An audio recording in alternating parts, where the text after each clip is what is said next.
Life number 6. The High Seas. After his good life with the Cardinal and Henry, Tayo thought he ought to learn more about the other beings that lived on and around the blue planet. The fairy folk, for example. He knew that apart from very young humans and those who had inherited what they called the sight from their ancestors that had lived in the old country, there were few on Earth who were able to see and talk with fairies, or the spirits of the elements, as the human sages called them. Like all other Paschats and crystal people, Tayo, of course, could both see them and talk their language. And so a tom kitten was born to a plump lady cat in an old shoebox at the back of a cobbler's shop in a small port on the southwest coast of England. The cobbler was a kindly man and very fond of his black cat, whom he called Tabitha. "Tab, me old darling," he would say, "how's about a nice piece of this juicy bacon?" "Yeah," Tabitha would reply, for she never refused any sort of food. "And keep an eye on that kit of yours, me darling. He'd be always a roaming round, and like as not it'll be pinched afore long, fine beastie that he is." But Tabitha was not the most diligent of mothers. She preferred to groom herself smartly so that she could sit in the window of the little shop and be admired by the seamen who passed by. And so little Tayo wandered about inside and outside the shop as he wished, until one day his curiosity got the better of him and decided it was time to take a look for himself at this great, big, wonderful thing that everybody called the sea. It was only a short way to the docks. Tayo was a sturdy, well-fed, lively kitten, and soon he was there, gazing in wonderment upon the beautiful waters that gave the blue planet its name. It was spring, and the sun, which was just beginning to warm up a little, shone on Tayo's sleek black coat so that it gleamed like the gentleman's boots that the cobbler polished so brightly. The little cat was so happy that he purred with pleasure. Suddenly a rough hand closed on his neck, and he was jerked up. "See here, me arty, you's a fine cat for sure. Can you mouse? I'll wager you can, or will when you's a bit older. 'Tis a lucky day today for old Jake Morris. The captain will be right pleased when I take you to him." Before Tayo could make so much as a squeak of protest, he was whisked under the grimy coat of the seafarer, who hurried back to his ship. Tayo had never been on board a ship before, and as he peeped out of the old sailor's jacket, he could see all sorts of interesting things. His captor took him to a cabin below deck, which looked rather important, pulled him out from under his jacket, and held him up by the scruff of the neck, as he boldly announced, "There now, Captain, sar. A finer-looking cat I'll wager you'll never find in these parts. And a tom, too." The captain, a huge figure of a man with a thick brown beard, of which he was obviously very proud, puffed at his pipe and eyed Tayo carefully. Now, because Tayo was pure black, which sailors considered a sign of good luck, the captain welcomed his presence on board. "Aye, 'tis a good animal, Jake. You've done well. Put him in the hold and let him out to sniff round a bit after we casts off. And mind he's fed and watered. A sick cat ain't no good to any ship." As an afterthought, he added, "And as he's black as coal, we'll call him Sooty." "Aye, aye, Captain," smiled Jake, as he gathered Tayo up and carried him down to the ship's forecastle, where it was very dark and a bit damp. "See here, feller. Old Jake find ye a nice blanket, as befits a pretty creature as yer, and a drop of gravy too, maybe." He was away for a few minutes, but soon returned with the remnants of what had been an old brown rug and a cracked bowl which contained some cold broth. "Many's the tale old Jake tell ye after we set sail. The ship's called the Katy Jane.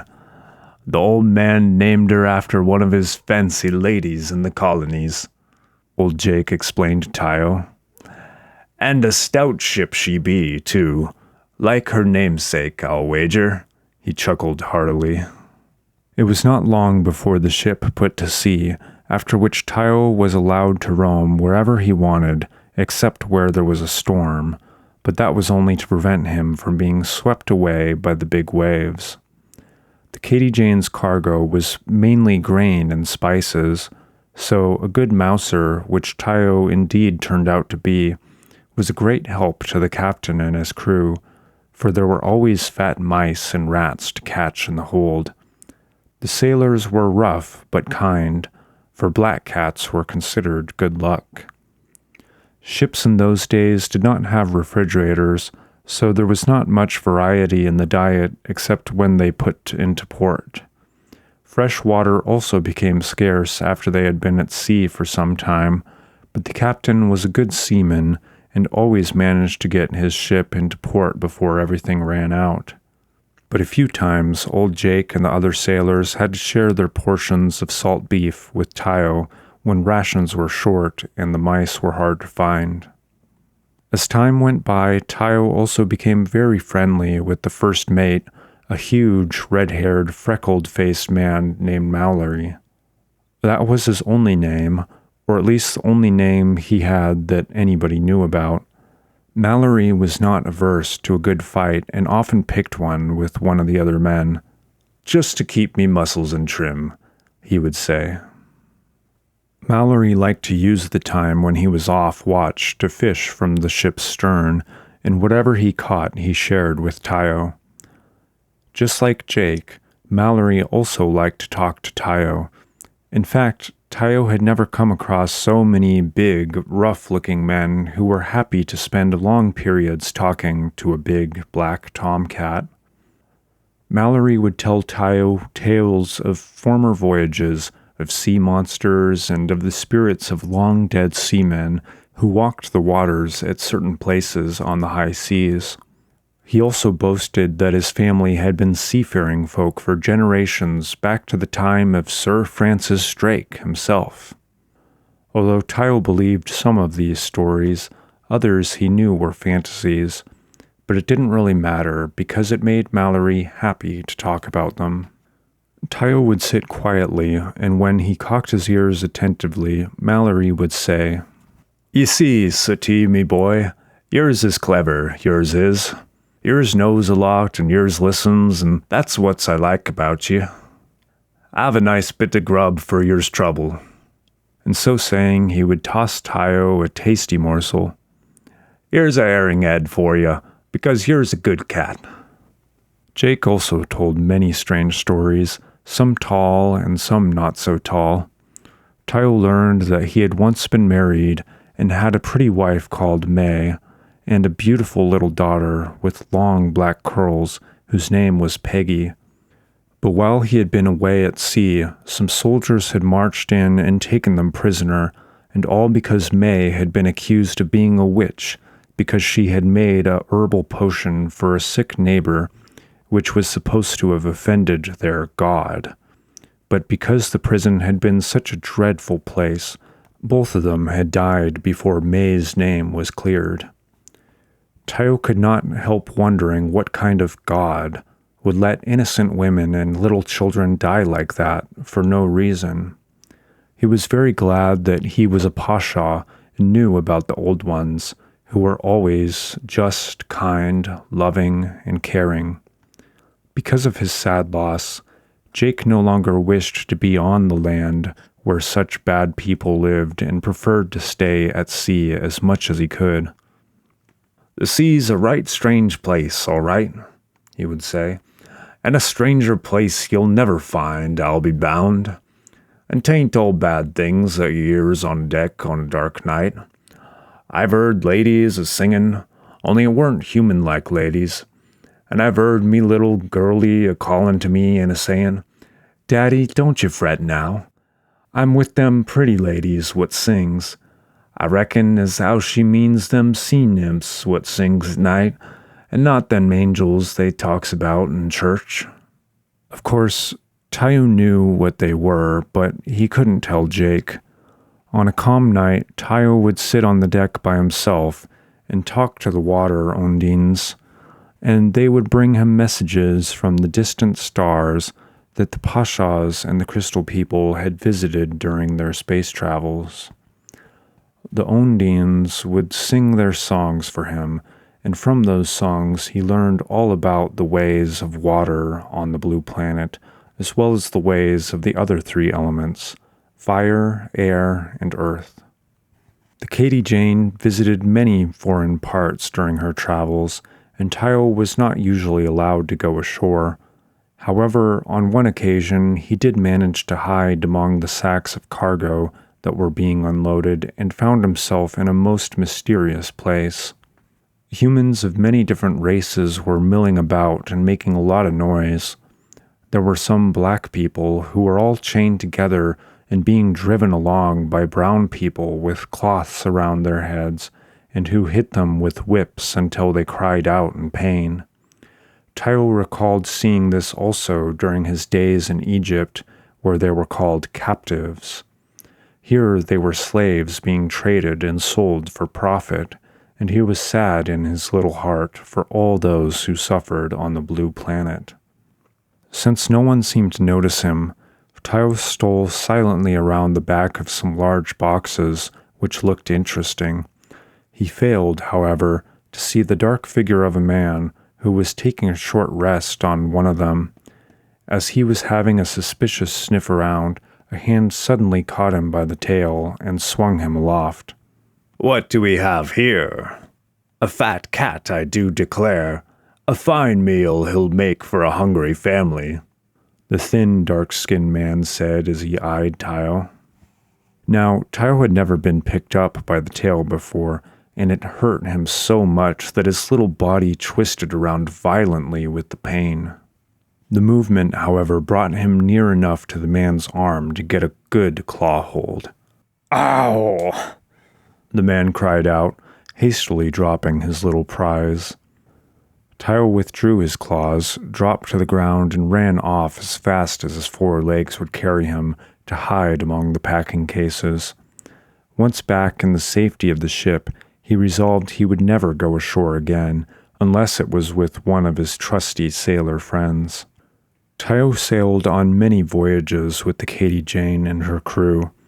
Sometimes a man would leave and another take his place, but always there was this strong bond between the men and their lucky black cat. Before they went ashore, they would often come and touch him on the head. "Bring us some luck now, won't you, Soot?" they would say. And sure enough, something pleasant would happen for them that day. As the years passed and he grew older, Tayo's eyes started to grow dim, but the captain would not part with him. "Old Sooty's brought good luck to this ship and them that sailed on her under my command these years," he would say to his men. "'Tain't right to get rid of him just 'cause he's getting old and throw good luck away like that." And there wasn't a man among them who didn't agree with the captain. Secretly, of course, the men's feelings for Tayo were far deeper and more personal than they let on to each other. Being big, rough, and tough sailors, it did not do to let anyone know how they really felt, but the little black cat had become like one of their family, and Tayo knew it. One dark night on the high seas, there was a terrible storm. Winds blew to gale force, and the crew were hard-pressed to keep the old vessel afloat. Of course, Tayo knew about the impending storm well before it happened, as he had been forewarned by the water ondines and the sylphs of the air, who blew up the storms in the first place. As the ship rocked and shuddered on the huge waves, a strong gust of wind broke off part of the main mast, which hit Mallory as it fell and wounded him badly. Gradually, the storm seemed to ease off, but they were miles from the nearest port, and there was no doctor aboard to save the first mate's life.